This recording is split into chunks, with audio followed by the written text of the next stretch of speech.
Influence en scène, métier et territoire. Artistes, programmateuristes, décorateurs, décoratrices, régisseurs, régisseuses, responsables de lieux de diffusion, autant de métiers qui permettent aux arts et à la culture d'exister, sans oublier les bénévoles et les élus. Cette série de podcasts vous propose de rencontrer au sein d'un lieu celles qui le font vivre.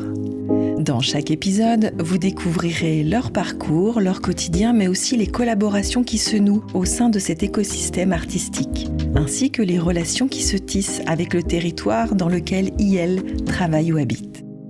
Ce sont les étudiants et étudiantes en master cinéma et théâtre contemporain de l'Université de Poitiers qui partent à la rencontre de ces professionnels, de ces élus, de ces bénévoles, aux côtés de leur enseignant Thibaut Fener. Une expérience pour eux de découvrir dès à présent le monde dans lequel ils vont bientôt appartenir. Échanges sur la spécificité du lieu, préparation des interviews. Ils sont accompagnés par Marion Ecal, directrice de Kiblos, agence de communication et de production du spectacle vivant, à l'initiative de ce projet. Mais aussi de Caroline Borda, autrice pour Inouï, le podcast à l'écoute de la création.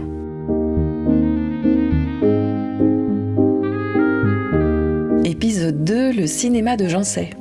Sébastien Oulaldé, assistant de direction du cinéma, nous reçoit dans ce lieu où il a la charge de la programmation des films en lien avec son équipe et les bénévoles. L'un d'eux, Jean-Pierre Fradet, projectionniste, ainsi que Nicolas Lefebvre, décorateur et accessoiriste pour des tournages de cinéma, domiciliés à proximité de Jancet, sont au micro des étudiants et étudiantes.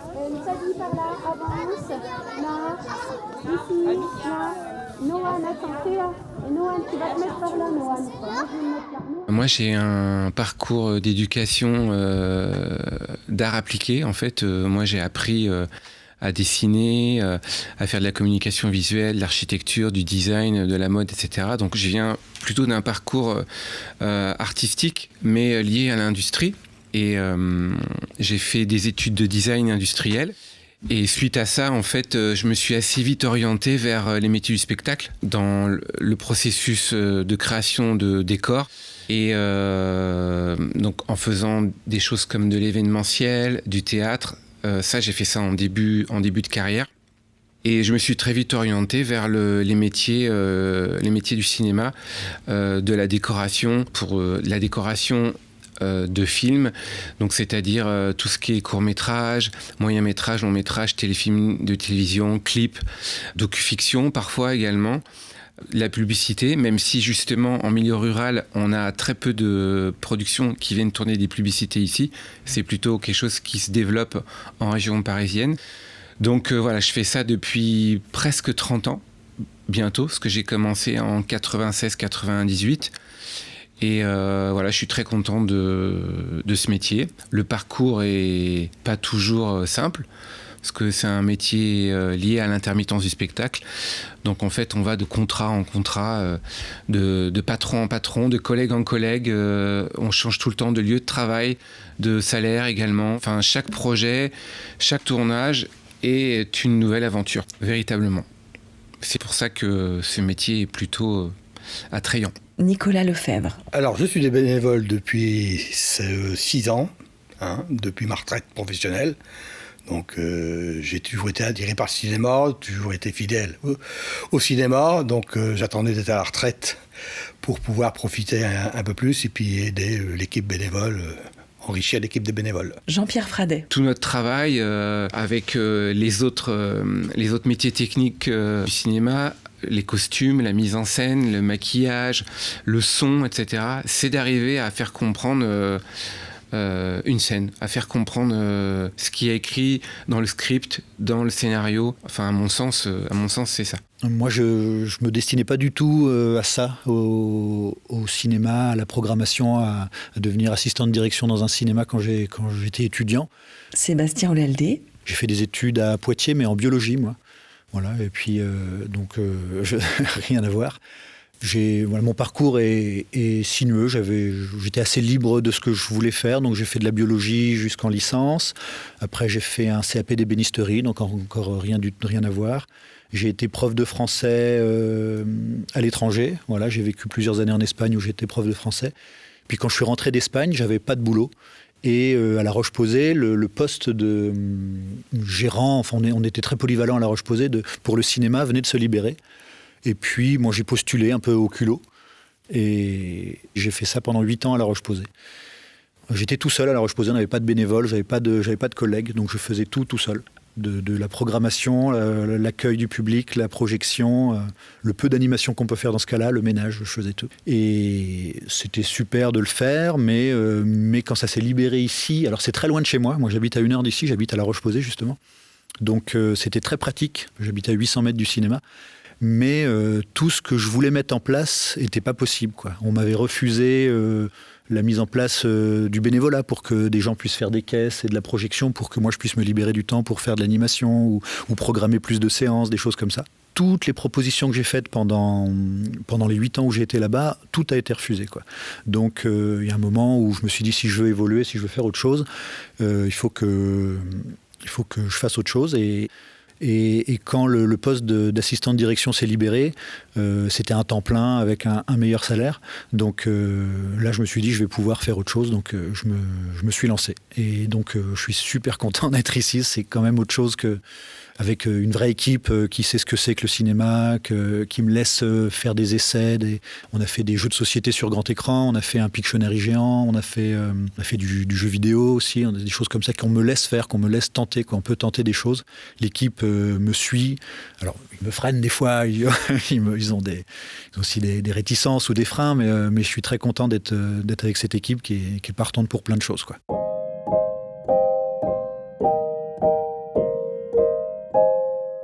Nous, au cinéma de Jancet, c'est un peu particulier parce qu'on est une association et donc la programmation se fait avec les membres de l'association, les bénévoles.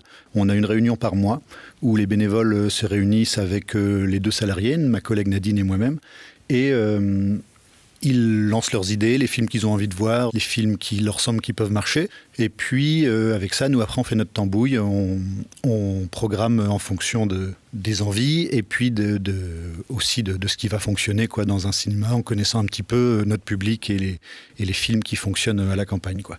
On a des contraintes dues aux distributeurs, dues au fait que nous, on passe par une entente de programmation, c'est-à-dire qu'on n'est pas en direct avec les distributeurs. On passe par une entente qui s'appelle VO Ciné et qui est notre intermédiaire vers les distributeurs. Moi, j'habite dans le sud de Vienne et je dois avouer que malheureusement, on est très pauvre en tournage dans ce département-là. Il y a quelques tournages en Poitou-Charentes, notamment à Angoulême et à La Rochelle, et maintenant de plus en plus à Bordeaux. Donc moi, ça m'amène forcément à me déplacer sur les lieux de tournage.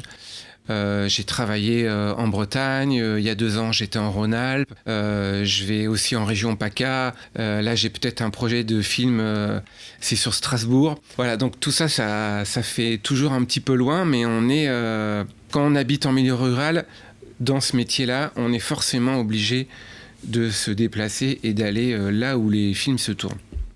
J'ai un souvenir très précis, alors je ne sais pas si c'est mon premier film au cinéma de Jancet, mais ça doit être dans les tout premiers. En 93, donc je ne sais pas si je suis venue entre 92 et 93, mais en 93, j'étais en 3e au collège de Jancet et un mercredi après-midi, après le collège, on est venu avec un copain ici au cinéma pour voir Philadelphia, un des premiers films qui traitait de l'homosexualité, de l'homophobie au temps du sida. Et donc je devais être assise là, parce que je me souviens très bien que j'étais au 2e rang avec mon ami là et j'ai passé mon film à pleurer comme une madeleine. Et c'est un événement marquant dans ma vie. Voilà, un très très beau souvenir au tout début du cinéma de Jancet dans sa version associative. Avant, il existait, mais dans une version privée. C'est toujours difficile. Faut réussir à jongler. On est à la campagne, donc on est généraliste quand même. Il faut quand même qu'on passe des films grand public, des films qui ne sont pas classés arrêt essai. D'ailleurs, on a la réflexion, comme on aura bientôt 2 salles, on va diminuer notre pourcentage arrêt essai. Là, on est à plus de 70% de films classés arrêt essai en nombre de séances. Et donc, on réfléchit à augmenter le nombre de séances grand public, les comédies pas classées, les blockbusters états-uniens, des choses comme ça. De toute façon, on a des pourcentages à respecter pour les subventions. On est une salle classée, donc L'AFCA, l'Association française des cinémas d'art et d'essai, vérifie en fonction de notre catégorie de salle. À la campagne, avec un seul écran, on a un pourcentage à respecter pour avoir le droit aux subventions. Voilà, donc nous, on est dans les clous. Après, il y a un certain nombre de labels qu'on récupère. Il y a beaucoup de gens de Jancet qui vont au cinéma à Poitiers parce qu'ils pensent qu'ici, c'est pas un vrai cinéma, quoi. Parce qu'un cinéma, c'est il y a les pop-corn, c'est les grandes salles, c'est des multiplex, qui disent à Jancet, une petite salle, il y a rien. Ouais, mais il y a beaucoup de gens aussi de Poitiers qui viennent au cinéma ici pour la programmation. On essaye de demander le code postal des gens qui deviennent adhérents au cinéma. On a plus de 600 adhérents, donc il y en a plus d'une centaine qui sont agencés même.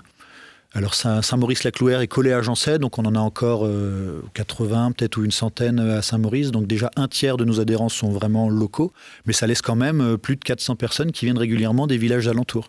On est très heureux qu'ils soient là pour dynamiser et on voit beaucoup de notre clientèle à la Source Bleue qui vient avant ou après avec un projet de cinéma de salle qui va, je pense, bien booster tout ça. J'ai beaucoup été dans des associations plus jeunes. Depuis que je suis adolescent, je suis actif dans des associations. Cette culture populaire, c'est quelque chose moi, qui m'a forgé dans mon parcours. C'est quelque chose que j'essaye d'insuffler dans le cinéma, de faire en sorte que ce ne soit pas justement juste un lieu de consommation de films où on vient. Moi, j'aime bien demander aux spectateurs, quand ils sortent, si le film leur a plu, qu'on puisse discuter pour justement avoir un échange. Alors, on n'est pas toujours d'accord. Des fois, le ton monte pas, mais en tout cas, on se dit « Ah non, je ne suis pas d'accord avec ce que vous dites. » Donc, ça fait partie des choses que j'aime. Et dans le nouveau cinéma, on en parle beaucoup parce que ça va finir par venir et ça va venir vite, que ce ne soit pas juste un lieu de cinéma. On vit ça dans nos villages où les bars y ferment, les lieux de rencontre y ferment. On se dit comment on peut devenir aussi un lieu de rencontre où les gens ne font pas que venir, ils peuvent s'arrêter. On cherche ça, on cherche à ce que les gens ne soient pas juste consommateurs du cinéma, quoi. C'est pour ça qu'on leur demande aussi de participer à la programmation. On a recruté pas mal de nouveaux bénévoles depuis que je suis là. On essaye de faire en sorte que le public devienne aussi acteur de ça. Voilà, on va aller chercher les réhausseurs. On va 3 fois par an. Avec École et Cinéma, il y a 3 séances par an. Donc après, on choisit des films. Moi, j'ai une classe de moyenne section, grande section CP. On choisit les films en fonction du niveau. Et nous, depuis l'année dernière, au cinéma de Jancet, on essaye de refaire du lien avec les cinémas des environs. Alors on a d'abord commencé en interne, on fait des prévisionnements tous les 2 mois. On organise des prévisionnements, d'abord pour les bénévoles, qui puissent voir certains films, où on a des doutes, on ne sait pas trop si ça peut convenir. Donc on voit les films, et on a donc un avis un peu plus éclairé, savoir si on les passera. Et depuis décembre, on a décidé d'inviter les associations locales de cinéma et puis nos collègues des autres cinémas. Donc on a invité le Dietrich, on a invité Chauvigny, Civray, et donc on essaye d'élargir les 400 coups à Châtellerault aussi, on a invité. Donc on essaye de recréer au niveau local ce qui a pu être englobé dans les CINA. Le CLAP a été englobé dans les CINA, et donc nous on voudrait refaire un petit réseau local pour avoir... Pour se connaître déjà, parce qu'on fait le même métier avec des différences locales. Il y a des entreprises, des associations, des délégations de services publics, peut-être pas dans la Vienne. Mais... Et donc recréer ce réseau de solidarité et puis d'entraide aussi, parce qu'on a des pratiques qui sont très proches des fois, quand on veut faire venir quelqu'un, ça serait plus simple si on avait, si l'intervenant venait dans 3 cinémas, par exemple, ça permettrait de réduire les coûts, donc ça permettrait d'en faire plus. Et donc, c'est des choses qu'on essaye de recréer avec ces prévisionnements en invitant les associations et les cinémas locaux. Influence Scène est un laboratoire porté par Kiblos, qui explore depuis 2022 les croisements entre médiation culturelle, création numérique et spectacle vivant. Après une première saison menée avec 12 théâtres partenaires, puis l'accompagnement d'un collectif de créatrices désormais autonomes, l'aventure se réinvente en 2026 avec les étudiants-étudiantes en master cinéma et théâtre contemporain de l'Université de Poitiers. Ce podcast, Métiers et territoires, est réalisé par Inouï, à l'écoute de la création. À la préparation et à la réalisation des interviews, les étudiants et étudiantes du Master Cinéma et Théâtre Contemporain de l'Université de Poitiers. Agathe Barillot, César Boimama, Anastasia Bosco, Delphin Domanget, Simon Faudet, Tom Guillet, Basile Hérode et Mathias Pop. À l'écriture et au montage, Caroline Borda. À la création musicale, Marius Mielcarek. Merci à Sébastien Oulaldé, Nicolas Lefebvre, Jean-Pierre Fradet et aux personnes de Jancet qui ont répondu aux questions.